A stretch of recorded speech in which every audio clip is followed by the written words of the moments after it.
তিন নম্বরে আল্লাহ তাআলা কসম করলেন ওয়াশাহিদি ওয়া মাশহুদ। তিন নম্বরে আল্লাহ তাআলা শাহেদের কসম করলেন। এখানে ওলামায়ে কেরাম আছেন, শাহেদের একটা অর্থ হলো জুমার দিন। আপনারা প্রশ্ন করতে পারেন বলে হুজুর আল্লাহ তাআলা জুমার দিনের কসম কেন করলেন? মুফাসসিরিন কেরাম তাফসীরের কিতাবে উল্লেখ করেছেন জুমার দিনের কসম করার মানে হলো আমরা যারা ঈমানদার আছি জুমার দিনে আমরা মসজিদে আগে যাই না পরে যাই। কথা বলেন, আগে যাই না পরে যাই? সবাই তো আর আগে যায় না। জুমার দিন আসতে পরে আমাদের কাজের চাপ বেড়ে যায়, কাজ আমাদের বেড়ে যায়। জুমার দিনে মা বোনরা কাজ নিয়ে ব্যস্ত থাকে, বাবারা কাজ নিয়ে ব্যস্ত থাকে, যুবক ভাইয়েরা কলেজের টুকরা ভাইয়েরা জুমার দিনে কাজ নিয়ে ব্যস্ত থাকে। অবসর টাইমে মনে করেন বেশি আর আমরা কাজ কারবারে লিপ্ত হয়ে যায়। জুমার দিনের কসম করে আল্লাহ বুঝাইতে চান বান্দা বান্দি জুমার দিনটা অনেক গুরুত্বপূর্ণ দিন। এই দিনে দুনিয়ার কাজ কর্ম থেকে ফারেগ হয়ে অবসর হয়ে জুমার জন্য প্রস্তুতি গ্রহণ করো। আল্লাহর নবী বলেন জুমার দিনে যেই ব্যক্তি সর্বপ্রথম আল্লাহর ঘরে মসজিদে হাজিরা দিবে, একটা উট আল্লাহর রাস্তায় সদকা করলে যেই সওয়াব হয় এই পরিমাণ সওয়াব আল্লাহ তাআলা আপনার আমল নামায় জমা করে দেবে। সুবহানাল্লাহ, সুবহানাল্লাহ জোরে বলবেন না? সুবহানাল্লাহ। আল্লাহর নবী আরো বলেন জুমার দিনের কসম আল্লাহ করেছেন। আল্লাহর নবী ব্যাখ্যা করে বলেন জুমার দিনে আল্লাহ যেই বান্দা তার বাসা থেকে তার ঘর থেকে ওযু করে জুমার জন্য মসজিদে যাবে, কোন দিকে যাবে? বাসা থেকে ওযু করে মসজিদের দিকে জুমার জন্য যাবে। আল্লাহর নবী বলেন আপনার প্রতিটা কদমে কদমে 1 বছর নফল নামাজ, 1 বছর নফল রোজা রাখলে যেই পরিমাণ সওয়াব হবে, বাড়ি থেকে ওযু করে মসজিদের দিকে রওনা দিলে প্রতি কদমে কদমে এই পরিমাণ সওয়াব আল্লাহ পাক জমা করে দেন। জোরে বলেন সুবহানাল্লাহ।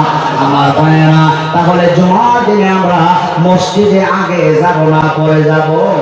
এবার আসুন আল্লাহ তাআলা জুমার দিনের কসম করলেন।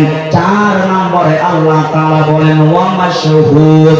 4 নম্বরে আল্লাহ আরাফার দিনের কসম করলেন।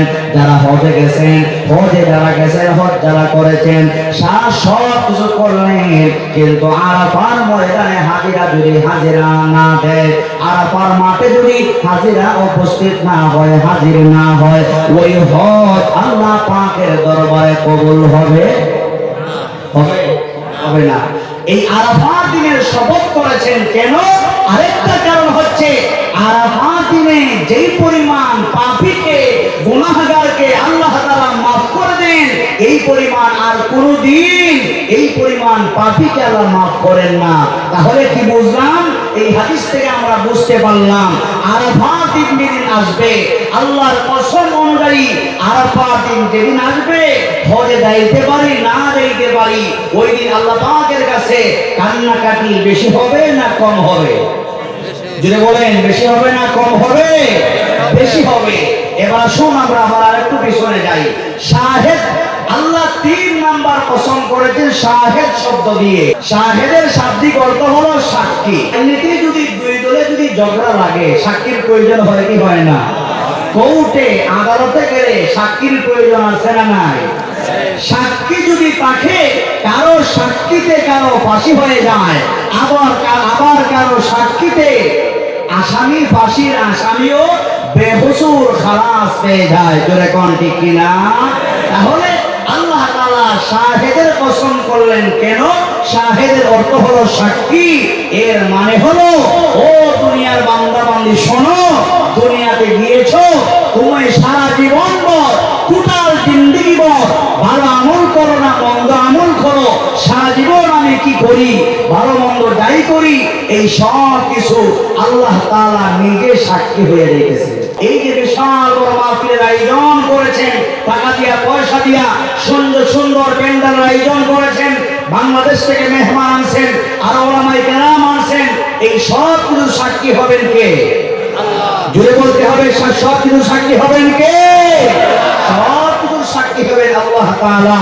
এই ব্যবসায়ী ভাইরা যদি এই কোরআনের আয়োজন মাঠে ব্যবসায়ীরা গানের আয়োজন করতে পারতো না? এই মাঠে গানের আয়োজন করতে পারতো। মা বোনরা দূর দূরান্ত থেকে কোরআনের কথা শোনার জন্য আসছেন, এই মাঠে গানের আয়োজন হতে পারতো। কিন্তু ব্যবসায়ীরা, আপনারা মুরব্বীরা, বাবারা, জওয়ানরা মিলে কোরআনের মাহফিলের আয়োজন করেছেন। এই সব কিছুর জন্য আমাদের সাক্ষী হইতেছেন কে? আল্লাহ তাআলা সাক্ষী হইতেছেন।